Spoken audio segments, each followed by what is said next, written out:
A report by the Climate Change Authority says Australia's current emissions target isn't enough and will leave us lagging behind the rest of the world. The report came as the coalition ratchets up pressure on Labor to repeal the carbon tax. Tony Abbott says doing so would reduce power bills. John Barron from the Fact Check unit takes a closer look at that claim. The Prime Minister wants the carbon tax gone by Christmas. He says once it's abolished, households will feel instant relief on power bills.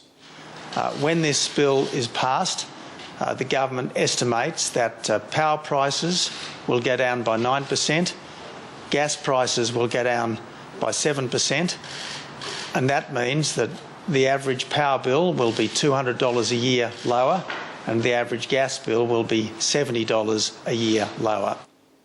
In the past 5 years, electricity prices have skyrocketed, rising by an average of 70%.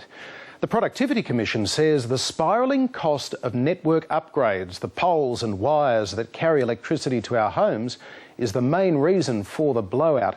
A national effort to rein that in is underway.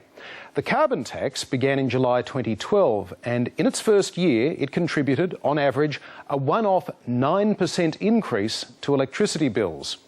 So, if the tax increased prices by 9%, removing it would reduce them by a similar amount. Well, not exactly. As costs increase, we change our habits and use less electricity. Companies produce smarter appliances and more people invest in alternatives, things like rooftop solar panels. What's more, the wholesale market for electricity is a complex mix of agreements, and retail prices in many states are set by regulators. And we don't know if attempts to contain costly network upgrades will succeed. How these factors interact will determine if the prices actually go down when the carbon price is removed.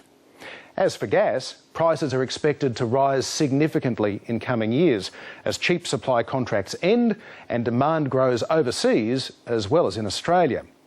So while repealing the carbon legislation may mean power prices will be lower than they otherwise would have been, Mr Abbott's estimate that they'll drop by 9% and 7% is speculation. Other powerful factors are at play. That's a fact check. For more, visit our website and follow us on Facebook and Twitter. Now, the World Health